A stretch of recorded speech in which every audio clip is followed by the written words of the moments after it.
Bapa kepada penyanyi, Amira Othman tidak dapat menahan sebab sewaktu menitipkan pesanan buat menantunya, aktor Fatah Amin, pesanan itu diberikan Othman dalam majlis persandingan Amira dan Fatah yang diadakan di Dewan Persada Johor Bahru, Johor, pada Sabtu. Buat aku geram. Kalong tak payah geram-geram. Hari ini biar Pak Long yang jawabkan. Kak Long, Amira Othman dah kahwin. Beri tepukan.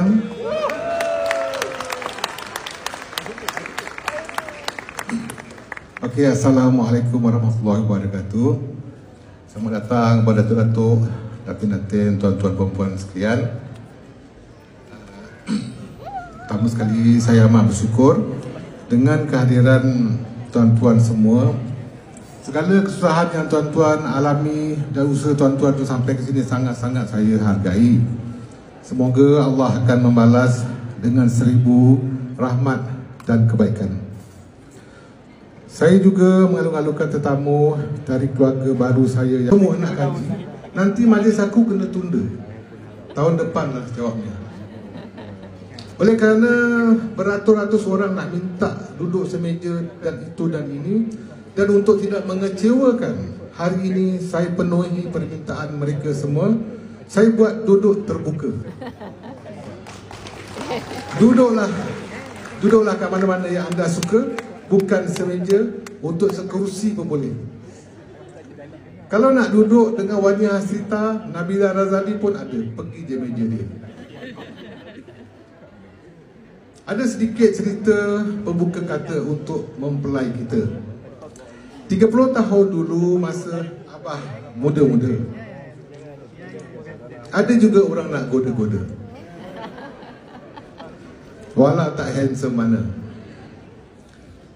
Abah baru nak cuba-cuba, tapi ada nasihat dari seorang tua. Dia kata, pakcik ada bini 2. Kalau jam itu boleh pusing balik macam roda, pakcik memang tak buat dek.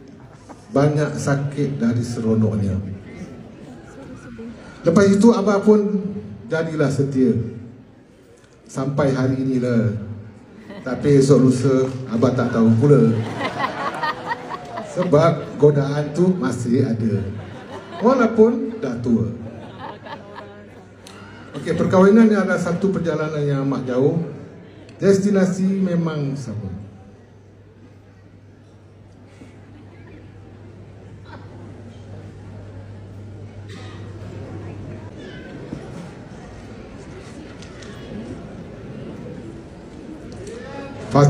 Fatah sebagai suami mesti kuat dan sabar. Memang banyak dugaan.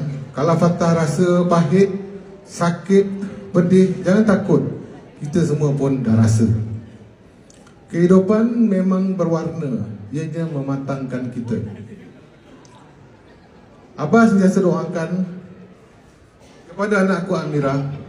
Abah sentiasa doakan Mira juga harus kuat dan sabar. Kalau ada tak puas hati, simpan dulu sampai besok pagi. Buat kopi bagi kat suami. Lepas tu luahkanlah hati. Sengketa pasti tak jadi. InsyaAllah jodoh kita kekal abadi. Okey, ingat pesanan ini. Masa kita panas hati, sentiasa ada iblis di sisi untuk jadi batu api.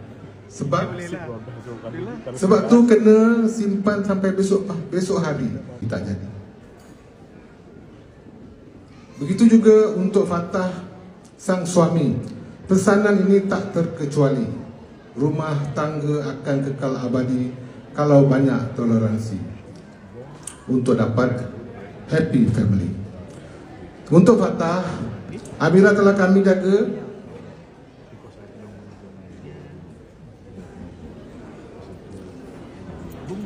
Amira telah kami jaga dengan penuh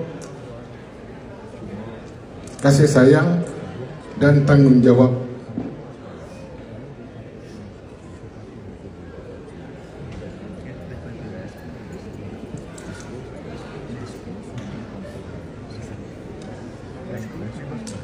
kami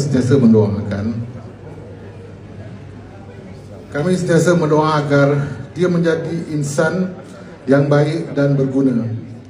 Ingat pesan Abah, biar kita miskin harta, ganji kaya budi bahasa. Saya juga seperti ayah-ayah lain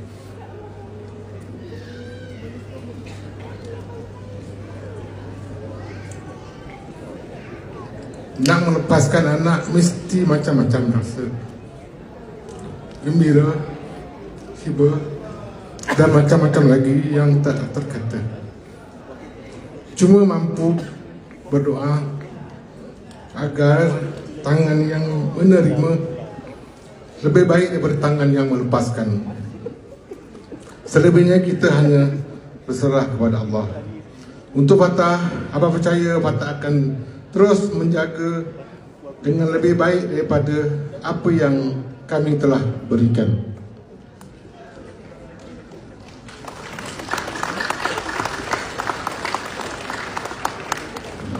Jika ada yang tak sempurna, Fatah sempurnakanlah.